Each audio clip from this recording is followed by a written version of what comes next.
Olá, pessoal! Hoje na nossa aula vamos abordar um tema sobre o qual se fala muito atualmente. Vamos falar sobre a ética profissional. Vamos analisar a conduta profissional tanto daquele que exerce sua profissão de forma autônoma, quanto aquele que faz parte de uma organização. Lembrem que é o profissional quem constitui a empresa. Uma empresa presta serviços à sociedade. Um profissional liberal também coloca seus serviços ao alcance da sociedade. Assim, independente de como esse serviço é colocado ao público, vale dizer que as condutas das pessoas na vida profissional devem estar de acordo com a ética.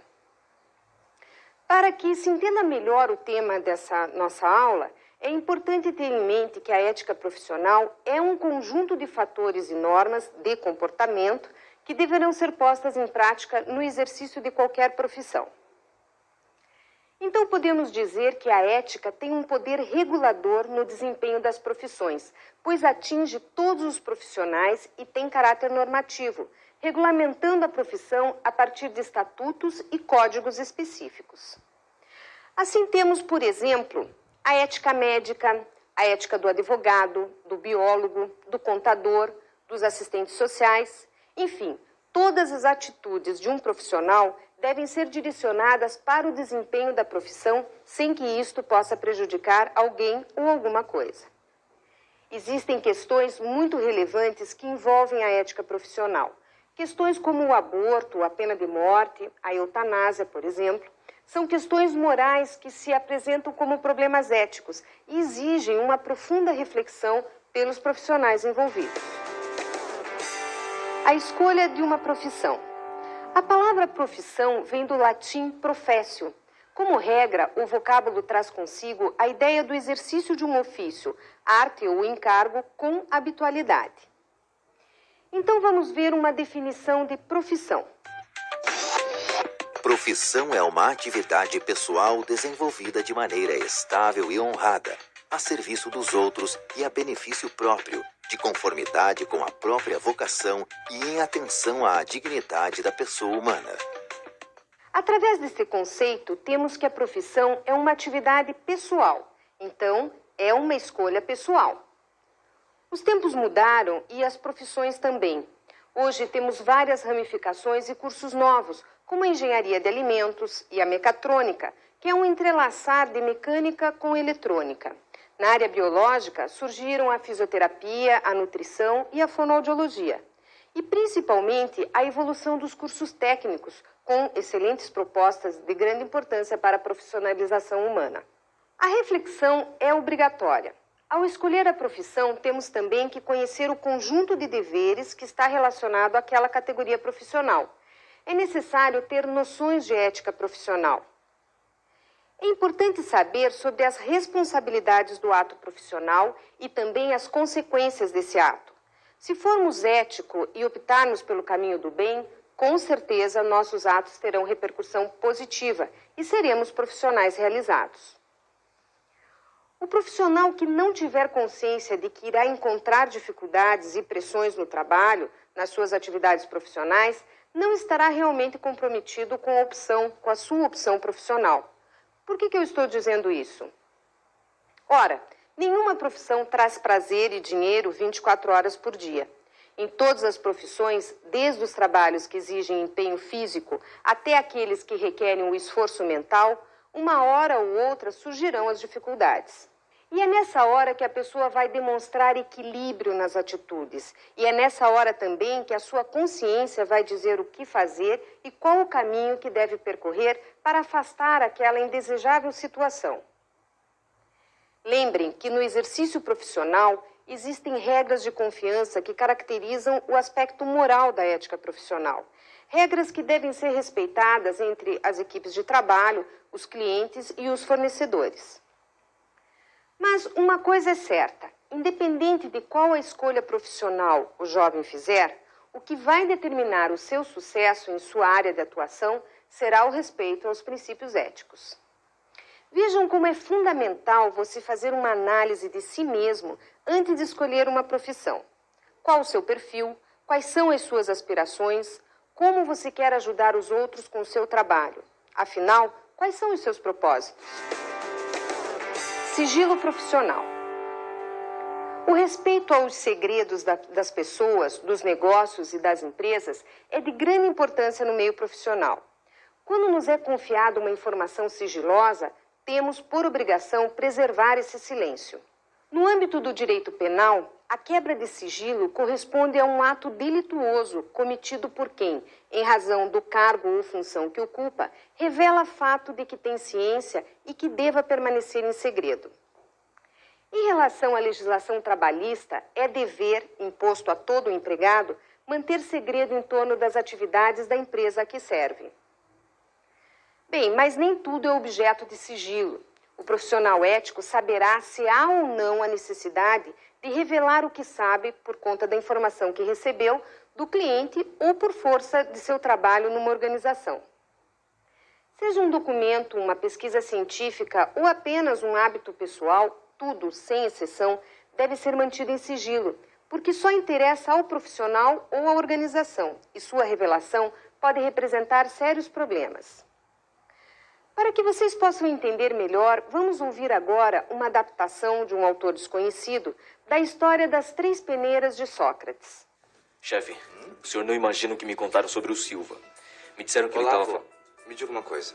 Isso que você vai me contar já passou pelo crivo das 3 peneiras? Peneiras? Que peneira, chefe? A primeira, Olavo, é a da verdade. Você tem certeza que o que você vai me contar é verdade? Não tenho não. Como é que eu posso saber? O que eu sei foi o que me contaram. Bom, então não passou pela primeira peneira. Vamos ver a segunda. A peneira da bondade. O que você vai me contar, você gostaria que contassem a seu respeito? Claro que não. Deus me livre, chefe. Então também não passou pela segunda peneira. Vamos tentar a terceira. A peneira da necessidade. Você acha realmente necessário me contar o que você tem para contar? Não, chefe. Passando pelo crivo dessas peneiras, eu vi que não sobrou nada para contar. Você já imaginou como as pessoas seriam bem mais felizes se elas sempre usassem essas 3 peneiras, Olavo? A da verdade, da bondade, da necessidade? A próxima vez que você for passar diante de um boato, pense nisso. Vocês perceberam nessa história a importância de analisarmos a intenção, o propósito naquilo que falamos. Temos que pensar se é necessário falarmos sobre determinado assunto. Devemos lembrar que revelar segredos ou pequenos detalhes pode colocar em risco toda a vida de uma organização. Um profissional deve manter o sigilo do que sabe por uma questão moral. E é por isso que os casos em que os segredos são revelados por interesses próprios são repugnantes. Imaginem uma situação. Um funcionário, numa reunião de equipe, toma conhecimento que o seu líder está realizando um negócio excelente e que só foi possível pelo seu conhecimento técnico e muita perseverança. Então, este mesmo funcionário é procurado por uma empresa concorrente que propõe a ele uma boa recompensa em troca das informações vitais para a realização daquela negociação. E o funcionário acaba aceitando. Agora, imaginem outra situação. Uma equipe vem trabalhando há meses com afinco sobre um determinado projeto. Um funcionário dessa equipe é demitido e, por despeito, revela para os concorrentes detalhes importantes. A concorrência, então, copia o projeto e coloca no mercado o mesmo produto, com mais resolução. Nas 2 situações, são atitudes que desqualificam uma pessoa, pois se agem dessa forma, perdem a sua dignidade e passam a ser vistos como um rótulo de traidor, de covarde. Competência profissional. E a competência? Já dizia o filósofo grego Aristóteles: A função de um citarista é tocar cítara, e a de um bom citarista é tocá-la bem. Portanto, a competência é o exercício do conhecimento de forma adequada e persistente a um trabalho ou profissão. Um bom profissional deve ter consciência de que as técnicas e as práticas profissionais são pré-requisitos para a prestação de serviço de boa qualidade, sem esquecer a evolução tecnológica e das ciências. Mas nem sempre é possível o profissional acumular todo o conhecimento exigido para a realização de certa atividade. E, portanto, ele deve ter posturas éticas e recusar o serviço quando não possui a devida capacitação. É uma demonstração de responsabilidade, pois tem a consciência da sua capacidade e também da sua competência. Por outro lado, buscar a competência profissional é de suma importância e também um ato de extrema responsabilidade. Profissionais incompetentes colocam em risco os direitos de seus clientes e até mesmo a vida deles. Um edifício que desaba matando pessoas, uma causa perdida por falha do advogado e uma vida que se perde por incompetência médica são exemplos do quanto o profissional deve estar comprometido com o conhecimento técnico exigido para a prática dos seus atos profissionais. Responsabilidade civil profissional. Muitas ações de indenização por responsabilidade civil são propostas na Justiça com o objetivo de aplacar os danos sofridos por alguns clientes em decorrência da imperícia, imprudência ou negligência no ato profissional. Sabemos que o profissional da saúde está muito mais exposto a situações de risco. Vejam que interessante este caso decidido na Corte norte-americana. Em 1911, num hospital em Nova York, uma paciente foi internada por estar com fortes dores abdominais. O seu médico, após esgotar todas as possibilidades de diagnóstico, solicitou então autorização da paciente para realizar uma pequena incisão exploratória. A paciente disse a ele que autorizava apenas para aquele fim diagnóstico e que a necessidade de uma cirurgia teria que ser discutida previamente com ela. O médico realizou o procedimento e constatou que a paciente estava mesmo com um tumor abdominal de fácil acesso e o retirou naquele mesmo ato. Quando a paciente recobrou a consciência, o médico lhe comunicou o que havia ocorrido e lhe disse que não poderia ter perdido a oportunidade cirúrgica para retirar o tumor, pois as condições eram altamente favoráveis. A paciente prontamente relembrou ao médico que não havia autorizado este procedimento, que a sua autorização foi dada apenas para os fins diagnósticos. O caso foi levado à justiça pela paciente e, em 1914, a Suprema Corte norte-americana estabeleceu na sentença deste caso que todo ser humano de idade adulta e com plena consciência tem o direito de decidir o que pode ser feito com o seu próprio corpo. O nosso Código Civil assim dispõe no artigo 186. Aquele que, por ação ou omissão voluntária, negligência ou imprudência, violar direito e causar dano a outrem, ainda que exclusivamente moral, comete ato ilícito. E o artigo 187 assim determina: também comete ato ilícito o titular de um direito que, ao exercê-lo, excede manifestamente os limites impostos pelo seu fim econômico ou social, pela boa-fé ou pelos bons costumes. A propósito, vamos ver alguns exemplos relacionados a este assunto, da culpa do profissional. Imperícia. A imperícia é a falta de observação das normas, deficiência de conhecimentos técnicos da profissão ou despreparo prático. Um exemplo de imperícia é quando o médico, ao fazer uma cirurgia, revela deficiência de conhecimentos técnicos da profissão. São os exemplos que ouvimos falar na mídia de médicos que fazem cirurgias estéticas sem ter a formação de cirurgião plástico. A imprudência. Age com imprudência o profissional que tem atitudes não justificadas, precipitadas e sem ter cautela. Um exemplo de imprudência é o responsável técnico autorizar continuidade de uma obra sem ter observado os relatórios que apontam para a necessidade de ajustes e reavaliações. É resultado da irreflexão, pois o profissional imprudente, conhecendo os riscos, toma a decisão de agir assim mesmo. Negligência.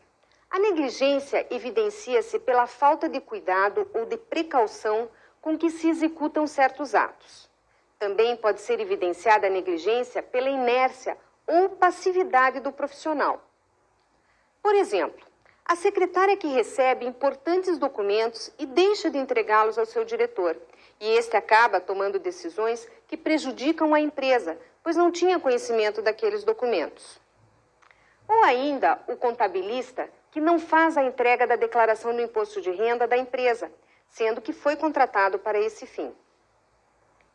Portanto, a negligência é a falta de ação, sendo o oposto da diligência, vocabulário que remete à sua origem latina diligere, agir com amor, com cuidado e atenção, evitando quaisquer distrações e falhas. Desta forma, visando amparar as pessoas que efetivamente são vítimas de atos ilícitos, como nesses casos de erros profissionais que eu mencionei, o Código Civil determina que o culpado pelo dano faça a devida reparação. O artigo 927 do Código Civil diz o seguinte: aquele que, por ato ilícito, dos artigos 186 e 187, causar dano a outrem, fica obrigado a repará-lo. O mesmo Código determina que também são responsáveis pela reparação civil os empregadores, pelos atos dos seus empregados, no exercício do trabalho ou em razão desse trabalho. Ética profissional e o individualismo. A obsessão pelo poder e vencer são as principais características da sociedade moderna, do capitalismo. A partir dessas ideias, torna-se muito difícil qualquer ética de convivência solidária. Muitas vezes a vontade individual predomina e os meios utilizados parece que perderam o significado ético. A tendência do ser humano é a de defender, em primeiro lugar, seus interesses próprios. Mas, se os seus interesses estiverem de acordo com a consciência do bem comum, sem prejudicar os interesses de terceiros, não haverá problema algum. Mas aquele profissional que só está preocupado com lucros e que não se importa com o que acontece ao seu redor, tem uma tendência a não se dar bem no seu grupo. Para ilustrar essa questão, vou lembrar uma história de uma autoria desconhecida. Um sábio procurava encontrar um ser integral em relação ao seu trabalho. Ele entrou então em uma obra e começou a indagar. Perguntou ao primeiro operário o que ele estava fazendo. Este respondeu que ele estava trabalhando para ganhar seu salário. Ao segundo operário, o sábio fez a mesma pergunta. E a resposta foi que estava trabalhando apenas para preencher o seu tempo. Finalmente, sempre repetindo a pergunta, ele encontrou um operário que disse: eu estou construindo a catedral da minha cidade. O último operário a conversar com o sábio está prestando o seu serviço com a finalidade de fazer a diferença para a sua comunidade. É claro que também está trabalhando pelo seu salário e também para preencher o seu tempo, mas, além de tudo, este operário demonstrou responsabilidade, lealdade e integridade na sua conduta profissional. Esse operário não está pensando só nos seus interesses pessoais. Sabemos que a conduta do ser humano pode tender ao egoísmo, mas para os interesses de uma classe, de toda uma sociedade, é preciso o respeito às normas, porque estas estão apoiadas em princípios éticos. É pelo egoísmo que podem ser quebrados os sigilos, revelando-se segredos profissionais de clientes ou de organizações. Mas, na medida em que os trabalhadores estão conscientes de que trabalham para um fim social, os objetivos das organizações passam a ser pela integração trabalhador-empresa, com incentivo à produtividade. Esse entrosamento só dá certo quando no centro das atenções está a pessoa humana e não o capital, com o melhor aproveitamento dos talentos de cada funcionário, favorecendo a criatividade e a participação responsável, transformando a empresa numa verdadeira comunidade. Como as atitudes virtuosas podem garantir o bem comum, a ética tem sido o caminho justo e adequado para o benefício geral. Código de Ética Profissional. As organizações são dirigidas por pessoas, por profissionais. Pessoas têm diferentes formações culturais e diferentes visões. Não são todas as pessoas que têm tendência ética e instinto ético. Então, é claro que as normas dos códigos de ética passam a ser de interesse de todos. Vejam que quando o código exige o exercício de uma virtude ética de cada profissional, como se fosse uma lei, isto é para o proveito geral, tanto para uma empresa quanto para toda uma classe profissional. Claro que realizamos nosso trabalho de forma individual, mas estamos nos relacionando com nossos semelhantes, e para isso o comportamento tem que ser normatizado. Atualmente, nossa sociedade vem sofrendo influências de novos fatores, como, por exemplo, o relativismo, que nada mais é do que a falsa noção de que aquilo que a maioria das pessoas está fazendo é o certo, é o correto. É como se a responsabilidade estivesse sendo diluída entre esse rol de pessoas que agem de determinada maneira. O funcionário A pergunta para o B por que ele está agindo de forma tão egoísta, diferente dos demais. E o B responde: ora, estou agindo assim porque hoje a maioria das pessoas agem assim E, além do mais, tudo é muito relativo. Então, o Código de Ética vem justamente para combater esse tipo de atitude, que foge do senso comum. No campo da ética, as pessoas não podem se iludir com a afirmação de que o que a maioria está fazendo é o certo. Então, se muitas pessoas compram produtos piratas, isso não dá atestado de conduta moralmente correta a ser seguida. Lembrem que a ética busca o dever ser e orienta o modo de ser correto, universalmente aceito. Portanto, relativizar é muito perigoso, porque na hora que o indivíduo diz que faz o que não está certo, porque todo mundo também faz, ele tem uma sensação de dividir o peso da responsabilidade com aquele que ele nem conhece. Mas na hora de responder pelo ato incorreto, ele vai responder sozinho. Os advogados têm o Código de Ética Profissional e tem também o TED, que é o Tribunal de Ética de Disciplina, que vai analisar e julgar as condutas profissionais, inclusive penalizando aquele advogado que, com sua conduta, prejudicou um cliente. Da mesma forma, os médicos também têm seu código e são fiscalizados e julgados pelo seu órgão de classe, o Conselho Regional de Medicina. Os dentistas, pelo Conselho Regional de Odontologia. Psicólogos, assistentes sociais, engenheiros, todos os profissionais têm seus códigos, porque a disciplina, através desse conjunto de normas regulamentadoras que formam um código de ética, tem sido a solução nas classes profissionais. Vocês sabiam que o Código de Ética protege o profissional? Sim, porque ele fornece todas as informações necessárias para que ele seja ético. Ajuda o profissional a não errar, dá os parâmetros entre o permitido e o proibido. Da mesma forma, as organizações foram sentindo a necessidade de estabelecer as normas disciplinares, para alcançar também o equilíbrio nas condutas dos seus participantes, sempre pensando no bem de todos.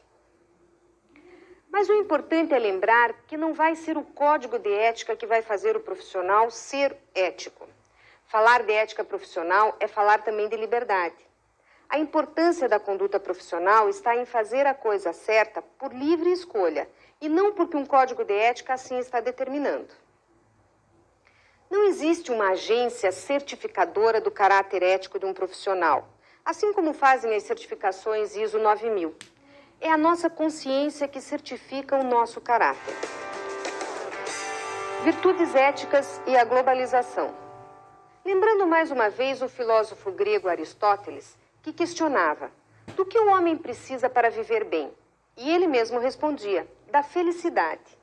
E Aristóteles ensinava 3 caminhos para o homem alcançar a felicidade: pelo prazer, pela virtude e pela sabedoria. É possível, então, estabelecer uma ponte entre a ética aristotélica e a globalização. A maioria das pessoas do mundo coloca a felicidade na riqueza. Porém, segundo o filósofo, esse objetivo não leva à felicidade. A felicidade se encontra nas virtudes. Aristóteles também ensinava que devemos praticar nossas condutas sempre no meio termo, no equilíbrio. E para ele, a justiça é a maior das virtudes. Vejam o quanto isso diz respeito ao processo de globalização, porque a justiça é um valor universalmente aceito. A justiça, como virtude, se praticada por todos os homens nas diversas organizações do planeta, será um grande avanço nas relações econômicas e políticas, em proporção mundial. Então, se analisarmos não só a justiça, mas todas as virtudes éticas, são iguais em todos os cantos do mundo. Os homens buscam as mesmas coisas e procuram a felicidade. A responsabilidade é uma virtude no campo profissional e não admite interpretações conforme a circunstância. Isso quer dizer que não se pode alegar que uma atitude antiética pode ser justificada de alguma forma. Um funcionário leal é aquele que defende a empresa e tem orgulho de fazer parte dessa equipe de trabalho. Ser leal é ficar contente com o sucesso da sua organização. Portanto, nada justifica um funcionário com atitude desleal. Outro exemplo, a honestidade tem relação com a confiança entre as pessoas. Então, nada explica a atitude desonesta de um profissional para com seu cliente. Vejam que hoje em dia ser honesto passa a ser uma filosofia de vida. Mas mesmo assim, existe muita fascinação pelos benefícios e lucros fáceis, pelo enriquecimento rápido e, por vezes, ilícito. Às vezes, a ganância fala mais alto do que os princípios éticos. E o planeta ficou pequeno, as distâncias se encurtaram, as organizações se comunicam hoje com muito mais facilidade. O que se faz do outro lado do mundo sabemos instantaneamente. Os atos dos governantes, a exploração humana, a fome que abala os países pobres. Mas, por outro lado, também ficamos sabendo que há muita solidariedade pelo mundo e muitos movimentos organizados para combater as injustiças praticadas pelos homens. Se dentre todas essas virtudes éticas, a justiça e a solidariedade prevalecerem sobre a riqueza e o poder, ainda há esperança para um futuro melhor. É muito importante saber se posicionar no seu ambiente de trabalho. Ajudar o próximo e estar disposto a agir conforme seus princípios é um diferencial a mais para um bom desempenho no trabalho. Ok, pessoal, terminamos nossa aula. Quero lembrar que ética profissional nos conduz a muitas reflexões.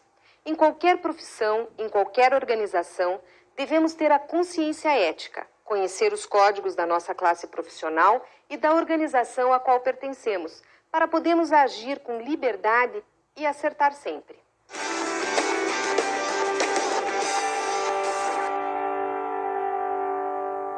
Minhas dicas de estudo são: o filme Filadélfia, dirigido por Jonathan Demme. Esse filme conta a história de um promissor jovem advogado que tem sua carreira interrompida quando a firma para quem trabalha descobre que ele tem AIDS e o demite. Neste filme, a luta do advogado pela justiça demonstra o compromisso, a fidelidade e a integridade do trabalho de um profissional.